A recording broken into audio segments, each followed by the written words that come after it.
Therapy Talks, the podcast where we normalize talks about therapy. And on today's episode, we have with us Miss Farisha Mohammed, who is a social worker. She's worked with families and communities for quite a number of years, over 10 years to be specific. And she's also won the award for Best Social Worker of the Year in 2023 and a number of other awards. So she's very passionate and committed to social work as well as working with the population, right? And today we are going to delve into domestic violence and how it impacts men. So oftentimes we hear about the impacts of domestic violence on women, and we see the statistics and the numbers.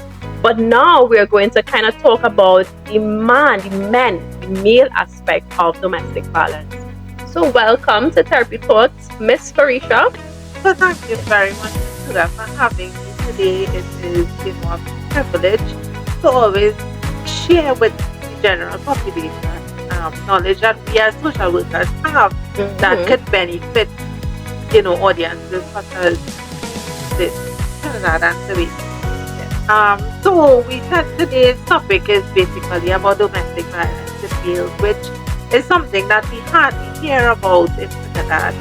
We often hear about domestic violence associated with females, and most times we do associate it with females because of the fact that we look at females as the weaker gender.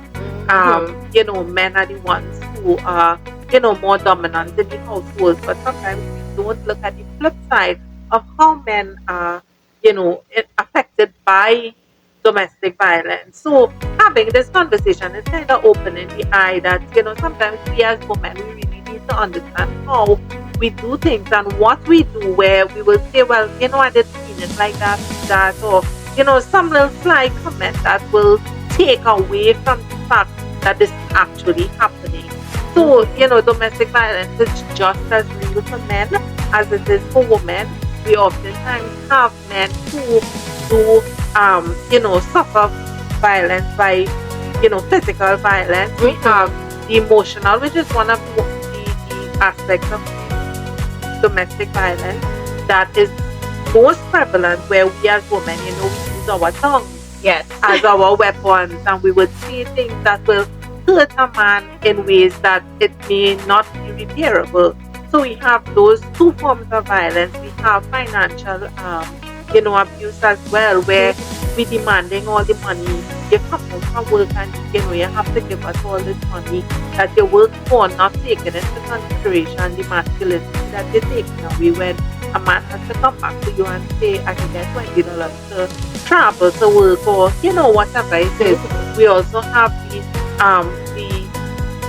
abuse that's associated with cheating, which is something that we don't take into consideration. So that's psychological abuse, where he always wondering, I wonder if she with X person now, or I wonder, sometimes we say we're not cheating because we're not physical with somebody, but is it that we are cheating by the way our actions are, flirting with someone, sending messages, hiding the messages, deleting calls, all of those things. So those are violence that are associated with men as we go along, even though it may be on the flip side of what we look at as women. Yeah, and I like how you mentioned the different types.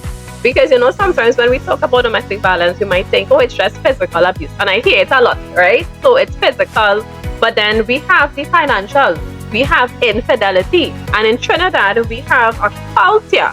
And I know some people may not like you to say it was a culture of infidelity. But sometimes we encourage infidelity. We may see somebody being unfaithful in a relationship, and we might say, oh, that's her business, right? Yeah. Or that is his business, but that's it normal. really affects. We love to say that's normal, right? Yeah, but it really affects the next person. And that is in itself a form of domestic violence. That in itself is a form of abuse. So can you tell us a little bit about how that could be a form of abuse in a relationship? Yeah? So in relationships, abuse is basically an intent. I look at it as an intent. You actually know, so you don't wake up one day and say, I accidentally cheat. Because obviously you didn't fall in the partner's lap, right? Yes. You position yourself there. So it is a deliberate act where we do things deliberately. So a man goes out there and he works all week to get his money, and you are purposefully sitting at home waiting, or it have some moments where encountered within the profession, they actually meet their husbands at the workplace or their partners at the workplace, and they will take, as soon as he comes out of his workplace, they will take the finances from him. So domestic violence is really a deliberate act. I know that I'm going to do this. This is just me, and I'm it's like perpetrated, premeditated, that I'm going to say, okay, Friday coming, I'm going to do this deliberately. So it's not something that happens by accident.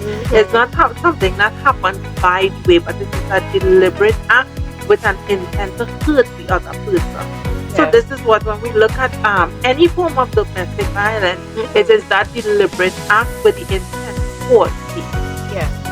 And sometimes even when you're in a domestic violence relationship, and I hear people say this a lot, they think, no, I'm not in a domestic violence situation because my partner, I can fix my partner, or this is just how our relationship are. And oftentimes we think that our partner cannot change, or we need to change the person because this type of relationship dynamic is normal, right? We love to normalize toxic, unhealthy patterns in a relationship, when in reality, you as a partner cannot necessarily fix your partner, right? You cannot. This is not an object. This is a person who comes with their own identity, with their own culture, with their own family background, and we cannot always fix that person. Even using the word fix, it says that your obligation now is to mend something, and you can't always think that this is your responsibility in a relationship that has so many moving parts, right? And especially as it pertains to men. Now, in society, especially in the Caribbean, men are not taught to express themselves. So if a man says, I have been in an abusive relationship with my wife or my girlfriend, right? The different structures, the police, these social environments are supposed to provide support. Sometimes they are the ones who create barriers to support. Because when a man comes out and he says, I need support, my wife hits me and she does all these different things, what is the response of the police? Right. How are they responding? So let me just go back to what you were talking about just now with fixing. Yeah. We have to understand as human beings that we cannot change a person. A person wants or has to want to change in order for that person to be fixed. So us sitting by and saying, okay, I can change this person, and I'm talking from any perspective, male or female perspective, yeah. We can't sit and say, I am going to change this person, because unless a person makes a conscious decision and say, I beat on my partner, I cheat on my partner, and I really need to stop because it's causing pain that, trickles down into all the different, mental health issues, depression, anxiety, sleeplessness, all these things. We have to understand that these persons will never change if they don't want to change. So us being there and saying, well, I will fix him, I will fix her. It is not up to us to fix anything, because as you said, it's not an object. This is a human being, and as human beings, we all have choices. And the choices that we make, it is directly impacted on, as you said, where we came from. Even though I may be your next door neighbor, I have my own culture in my household, right? I grew up in a household where I knew, infidelity was not a part of that. Like, my grandparents respected each other, my parents respected each other, and I even have your peers and all of these things who they respect each other because you grew up in a different era, if you want to call it that. But now we see that it is a choice that everyone makes to do what they want to do at their given time, right? So saying as an individual, I want to fix him, I want to fix her, it is never going to work. Because that person has to be conscious of that decision. That person, you can't make that decision. You can't think to someone else. So moving on to the support. Now, in Trinidad, we love to give people peacocks. They want to hold it that. And we live in a society where if a man, as they said, I am a man, I have muscles, I have a deep voice, I supposed to be the person who in charge of my household. But here I am going to the police station with my little masculine self saying, my wife just did. Right? Yeah. So as a social worker, I would have encountered such instances. And, one of my clients, he would have said that, I went to the police station to make a report. And it was two things. It was based on the infidelity where the person was leaving the home and wasn't coming back for a couple of days. And in that time, it's like, every 2 days somebody goes missing into that now. Yeah. So it was more concern, and as we said, that's the psychological aspect of it, right? And then we had the physical, that when she comes back home and he tells her about it, or he tries to talk to her about it, she would hit him, right? And now he is saying, if I hit her back, I will be the one who, will be chastised. So he went to the police station, he made the report, informed the police, and the police laughed at him and was like, "He's a fancy man, or you come in here to tell me your wife beat you? So you're a fancy man, you were in the fancy house." And those were the words that, and that is something across society, that when men come out and they speak and say this is happening, to me, we look at them in a like disbelief, where I can't believe you taking this from your wife. But should that man hit back that woman, the whole story going to flip. We're going to have a different change in dynamic so quickly that this man is abusive, but nobody is looking at the flip side. So we have to also understand that most times in Trinidad, when men talk out, they become victims.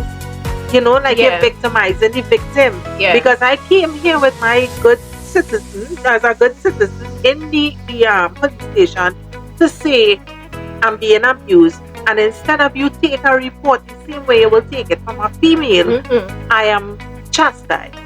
So you're telling me I'm a man's man. So then I'm ashamed now, because then everybody going to know. Everybody going to look down at me, because it takes away, it strips from your ego. And I like that you mentioned it's stripping away from man, and it says a lot about how much security and safety we provide as the men in society. It's as though men are seen as the strong persons in society who shouldn't have any type of vulnerability, and the domestic violence should never occur within our intimate relationship. If the man is the victim, it has to be the woman. So sometimes, and this happens prevalent in domestic violence cases, and you will notice, sometimes the perpetrator portrays themselves as the victim. So the person now who is the aggressor might say the actual victim is the aggressor. Right. And if it's a woman who is aggressive towards her husband, right, she might say, well, her husband is the problem and he's really aggressive towards me. Because domestic violence has so many, it's such a dynamic relationship. It's so dynamic within an intimate relationship that sometimes you are the victim and the perpetrator continues to tell you that you are the person doing them something. Right. And it's like gaslighting. Yeah, that's right? it. It's like gaslighting, where I am saying what one with me, but behind closed doors, it's the other way around. Absolutely. And when it's a man being portrayed as the perpetrator, everybody says, well, yes, this is the common outlook of domestic violence. This is what domestic violence looks like. The man is the perpetrator. So when the woman now says, my husband is abusing me, everybody says, yes, this has to be for real, because they don't ever believe that the woman could be manipulative, controlling, gaslighting, as you say. right? And sometimes the woman use the children to manipulate the husband. And women as well get more sympathy and empathy from the general public. And when I say general public, I mean from family, from friends, from professionals. The woman gets that sympathy, the woman gets that empathy from persons like, oh my gosh, how could you survive through this? But when it happens to a man is like, toughen up. You need to stand up, man up. Become this man that you're supposed to be when nobody knows. Because the same way domestic violence affects a woman, emotionally, and could destabilize that person mentally, right? It could do the same thing or even twice as worse to men. Because we have to also understand that men are not cultured to talk about things. So a woman will go to her friends, a woman will go to her family, and you will tell your family and your friends everything, because that is your source of support. While a man will not be inclined to go and talk about those things, because one, he's ashamed to talk about it in front of his friends or his family, and two, again, we're going back to the ego part of men. Men are genetically made up where they have ego. Ego is a major part of their their development. And we want to understand that with that ego now, they have to portray this high level of masculinity. So that way they are able to say, well, I am the man, I wear in the pants. Because if I tell my friend, well, he does this to me, he'll say, oh gosh, Gail, what are you doing to get out of this? How you see yourself coming out of it? What we could do? We could do this, we could do that. Get an apartment, look for a family member. We have ideas as women where we're very innovative. Now, a man, you come and you tell your partner that your partner going to be like, boy, what wrong to you? You take it like from a woman? So it's like, I'm not telling you to leave or I'm not looking for a way out for you, but I kind of chastising you for being a victim, which is unfair in all aspects. So that is why a man will not be as inclined to go and, broadcast the fact that I'm a victim of domestic violence, right? And if I know, if I go to report this to the body that's supposed to be, having my back, and I go into some place as a police station, and the police laughing at me, what next? That is better. And as you say that, it has me thinking, sometimes you are a victim and you are a police. True. And what happens if you're a part of the protective service, but you are experiencing domestic violence in your home, and you cannot go to your colleagues and say, this is what I'm experiencing because of how you are seen. So it happens to even men who in the police service, who are soldiers, who are in the protective environment, but they cannot come out and say, this is what I'm going through. So sometimes you see men exit in a relationship and the woman now becomes the aggressor. And then it turns on the man, and everybody say, well, she has to be aggressive because you doing her something. Right? And the thing with domestic violence that we need to understand as a society is that you don't need to do your intimate partner anything to be a victim of domestic violence. You don't have to be provoking your partner. You don't have to be unfaithful to them. That's just their personality. That's what they know. That's the type of behavior they come into the relationship with. So it's not your fault if you are being abused in your relationship. Right. And I get touched on that, it just jolted a little thought here where, before coming into social work, you would hear people say domestic violence is a cycle, right? Yeah. And I never understood what persons meant by that. But the reality is now when you look at it from, the academic aspect, is that we are taught as social workers that domestic violence is a cycle. And when you apply that to reality, it definitely is a cycle. Because unless somebody is strong enough to make a conscious decision to say, I'm breaking loose of the values that I was brought up with, which is very difficult too, because, we always say children learn what they live. right? So if every day I live with somebody putting me down, right? Somebody demeaning the person that I am and who I am, and they will always or consistently do things in a family setting that makes me believe that I am less than. Then it trickles into who I become as an adult. And then sometimes we don't understand that anger, it has a way of manifesting itself, that it transitions from one person to the other. So you're growing up in this home. Like I remember this one person, and he was the nicest person ever, the nicest person that you would ever meet. And in getting to talking and understanding him as a client, I was like, oh, why do you abuse your wife? Why? And he was like, you want me to be honest? And I said, yes, this is why we're here, right? Yeah. So that we can be honest. And he told me, he said, I grew up in a house with my mother, and I knew only my mother telling me. She would always tell me what to do. He said, and I was so convinced and convicted that when I got married, I told myself, no woman has telling me what to do in life. So his form of flipping that power that he didn't have as a child, it was to say that, okay, I am man here now.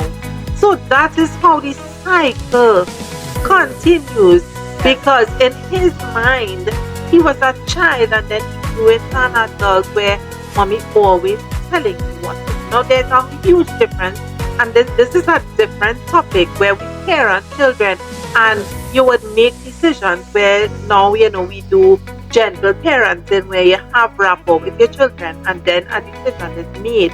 Yeah. There are some things that you just don't need that rapport, and the decision has to be made. But it goes to show that the way in which we even groom our children.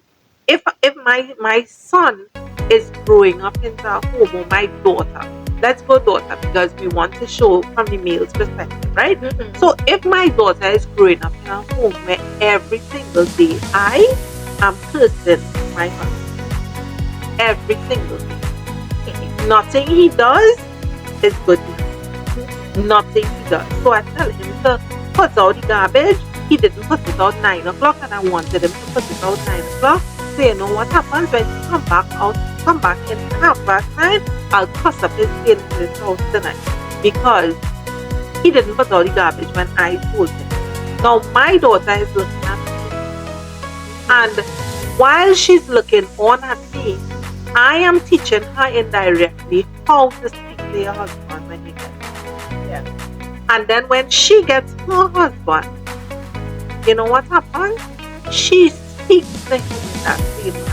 Because I'm accustomed to seeing mommy do it. And this is where the cycle continues.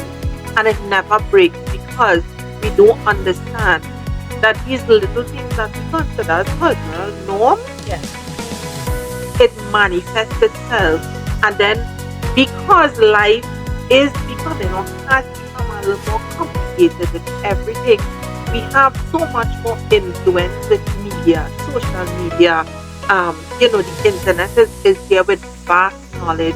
And because we are exposed to these things more and more now, we have different values that kind of manifest itself within us from different aspects. When now, in these times that we live in now, it is 10 times broader. Knowledge is broader, and it comes from different avenues that we, even though we cultured in one way, the impact of it. Because, and the reason I brought this in is because what we learn home, if home is filled with violence, automatically a child gravitates to violence. So the TV shows that they may look at, it is filled with violence. So now you have violence in home, and you have violence via the television or via the tablets or the telephones or whatever. And now all of these things are embedded in there. And when we plant a seed, what do we get from it? We get a tree, which bears fruit. Yes, yes, you're right. And on top of that, a lot of the times children, they how they are socialized, it shapes how they socialize, right? So how their parents grow them up, that is what they think is the norm. Right. And sometimes, and we grew up in an environment where, and you use the word control, and this is something that really is the basis of domestic violence. It's really about power and control. And sometimes the way we try to get the power and control, it could be seen as different. So whereas, yes, we have a cycle of domestic violence, sometimes the cycle is not, it doesn't start off with love bombing.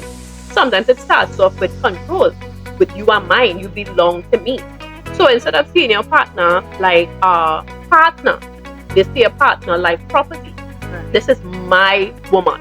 And you hear men say this sometimes. One woman said, I'm my man, right? In the Caribbean, Yeah, right? I'm a man. Stay away from a man, right? And because we have this ownership culture in terms of and how we see our relationship is my own, it's my. We hear the my, right? And that says that this person belongs to me. And this is how sometimes we were brought up in our household. We belong to our parents.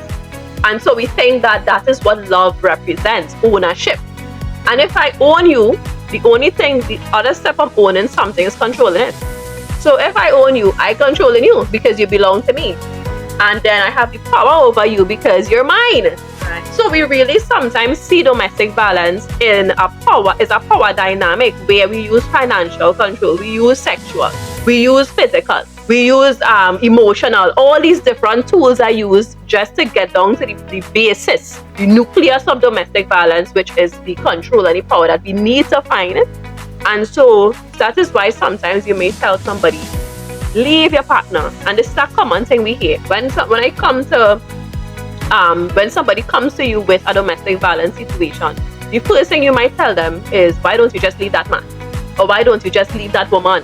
And when you recognize that the person is not leaving, you kind of chastise them for staying in the relationship. Sometimes the parents lock you off, as we say, right? They stop talking to you, right? Because why you can't just leave this man alone? He doing all these things that you say he's doing. Or in this episode, we're talking about men, right? So why you can't leave that woman alone? And sometimes it's not because you cannot leave them alone. It's because you're psychologically you're in this kind of psychological bondage with them. Is what we call trauma bonding sometimes. Yes. Right? You know, you bond with this person, and again, the person doesn't always treat you bad. And this is a side of domestic violence sometimes you don't always see. You know, the woman might be beating on the man, or she might be doing all kind of different emotional tactics, but she cooks for him. She washes his clothes. She has his child. So sometimes leaving may not be the ultimate solution. And we have seen that many times in society where the woman tries to leave or the man tries to leave, and then they become a victim of sometimes homicide, right? So domestic violence, and because so many persons want to own and control their partners, this is where it starts off. So sometimes even when you start a domestic violence relationship, it starts off with them trying to get you addicted to them by the love bombing process. You know, they try to, in the case of men, a woman might look real nice. You know, in Trinidad, we say she looking sexy, right? Or she looking good. And she kind of pull him in to her lifestyle. She pulls him in different ways. And this now becomes a dynamic in itself where you're feeling loved, valued, appreciated. You're feeling like a man, right? And then the devaluation starts, or the gaslighting or the manipulation starts. And for some men, it could look like the woman using him for his money, or the woman using him to stay in his house, or some type of transactional arrangement between the man and the woman. And you know, sometimes I hear men, even in Trinidad, say, but I just pay for she here. I take care of my woman, I do everything for her. That is my obligation, right? But some women are abusing these men. They are taking advantage of them, and they cannot come out and say this is happening to me, because again, we do not create space for vulnerability, especially for men. And this is what we need to do, right? When your friends say, he's being abused, it's not a laugh, it's not a joke, it matters. Not because he's a man, he cannot be abused. And abuse is not always physical, right? As Farisha said, it could be financial, it could be emotional. So he could be abused, but you're not seeing any signs because it's not physical abuse, right? So, and I like that you brought up the fact that, we as the onlookers saying, but you real daughter, just leave the woman, just leave her. But there are so many different reasons why people stay in domestic violence situations. And, so much so is that, as you said before, we have where I was growing up, but we have a black sheep in the family. Yeah. And then now this woman, when I come she will come and we will do things together. We will do things that I never thought a woman would have done for me. And you become so emotionally connected to that person that to say leave is like me wondering, well, how am I going to survive without this affection that I never got throughout my life, that this one person? So there are so many connections, so many ties that it makes it very difficult for anybody who encounters domestic violence to leave that relationship. We also have to think about children. A lot of times women think, being a parent myself, your children are the love of their life, right? That's from a female's perspective. But guess what? The same way we as women have emotion towards our children, these men have emotion towards their children as well. And they are connected as well. So sometimes you want to leave the relationship, but I'm thinking, my two little children, what they're going to think. And a lot of times people also believe staying together is the right thing for the children, not understanding how detrimental it could be to the children, but they believe those things. So we have all these different areas as to factors that govern why men don't leave a relationship when they encounter abuse. It is difficult for any victim of domestic violence to just wake up one morning and say, I'm going to leave. That trauma bonding is real. Trauma bonding is so real because you see that honeymoon phase after the act has been perpetrated. You see that honeymoon phase where the perpetrator would apologize wholeheartedly, make you feel as though you're the best thing since sliced bread, as they like to say it. And they just wrap you back into that weave that you were in before. And you feel as though, yes, this is the one for me, this is the person. But it is just a setup, putting you up on the highest pedestal to shoot you down again. What we don't understand is that this is all part of the cycle. And instead of we look on at persons who encounter these things and say, you shouldn't leave the woman. You had to be dotish. You taking one again, boy. Leave, just leave. It is more than just leaving. And it is more than me just saying it was one time.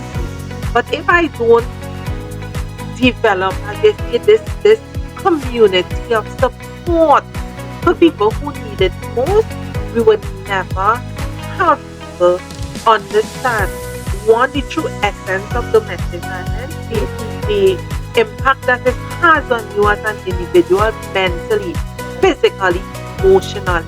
If we don't understand those things and create an environment in Trinidad and Tobago where we can openly get out here and say, as a man, you're able to come to XYZ place and be free, be open, be who you are, then we will never get it right.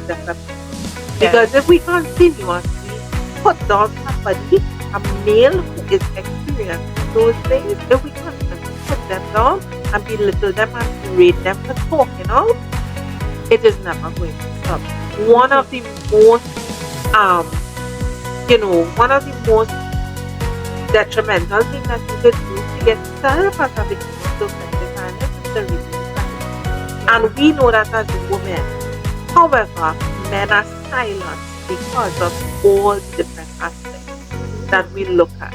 Men are silent because if I open my mouth as a male and say I'm being a victim, what is happening? I don't have anybody to help me uplift. Everybody laughing, everybody ridiculing, you know. So it is something that we, and even us as social workers, you know, I think it is our role that the same way we're doing this podcast right now is will reach somebody who would be educated. And education is the key to getting all these taboo topics out into the open where the general public knows that, you know what, this is reality.